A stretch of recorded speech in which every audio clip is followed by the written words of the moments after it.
My name is Magdalene, and the topic I chose was the opioid epidemic. I will be discussing what opioids are and how the epidemic began, the waves of the epidemic, who are at risk of opioid addiction, and the primary, secondary, and tertiary methods. So, what are opioids?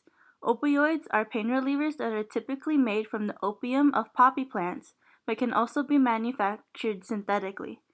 Some examples of opioids are heroin, fentanyl, morphine, and hydrocodone. They are most commonly used as pain relievers after major surgeries or a type of medical therapy to treat chronic pain. Opioids are first advertised as non-addictive but were discovered to be highly addictive, leading to the first wave of opioid-related overdoses. Opioids are important to public health because they make up 7% of drug overdoses that lead to death in 2018. Individuals that are highly addicted to opioids are typically diagnosed with opioid use disorder. Neonatal opioid withdrawal syndrome is when a baby that was exposed to and became reliant on opioids in the womb is no longer being exposed to the substance and is having severe withdrawal syndromes. There are three major waves that composed the opioid epidemic.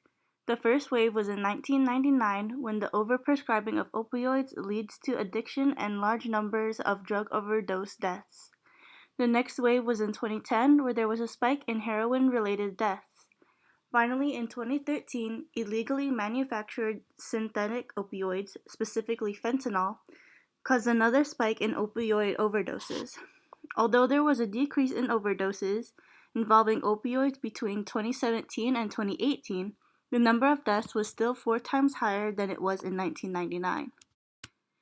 Females that are aged 12 to 17 are most likely to suffer from opioid addiction. Women who are more likely to suffer from addiction because they are more likely to experience chronic pain and have a form of opioid prescribed to treat that pain, leading to reliance and addiction. Pregnant women are also at risk of being addicted to opioids since they are used as pain relievers during pregnancy. 7% of women reported using opioids during pregnancy, and 1 of 5 would continue to use opioids after giving birth. The use of opioids during pregnancy can lead to a number of complications for both the mother and the child, such as maternal death or stillbirth. The baby will most likely be subjected to neonatal opioid withdrawal syndrome should it survive the birthing process. Prevention methods in public health can be broken down into 3 categories: primary, secondary, and tertiary. Primary prevention is the prevention of an illness or injury from occurring by creating infrastructures to help prevent accidents, or by educating individuals about risky activities. Secondary prevention is the attempt to minimize the severity or the illness or damage through the placement of safety precautions or treatments. Tertiary prevention is when the disability is minimized through medical care or rehabilitation. Primary prevention for opioid addiction can include education about what opioid addiction is and the risk of sharing prescription medicine. The Department of Health and Human Services released a 5-point strategy that outlined the important factors that led to opioid addiction and misuse, which included strengthening the understanding of the epidemic through better health surveillance. Teens who have developed an addiction to opioids were first given to them by a friend, where both parties being unaware as to how highly addictive opioids are, which could have been prevented if there were an education program available that taught them the risks. Secondary prevention for opioid addiction includes different types of therapy options for those with chronic pain and different medications for pain relief after surgery. Prescription opioids have been prescribed for chronic pain despite the risk of addiction and lack of research on the effect of long-term use.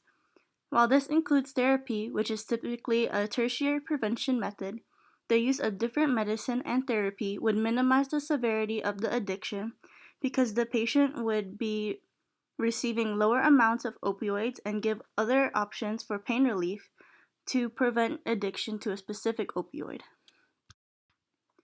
Tertiary prevention for opioids includes rehabilitation and telemedicine. Telemedicine in this case would be the diagnosis and treatment of opioid use disorder from a distance, like through phone calls. Telemedicine would also include the prescribed use of other medications to treat opioid addiction. The goal of telemedicine and rehabilitation is to reduce the addiction through medication, guided therapy, or rehabilitation/therapy groups like addiction support groups. And here are my references. Thank you for watching.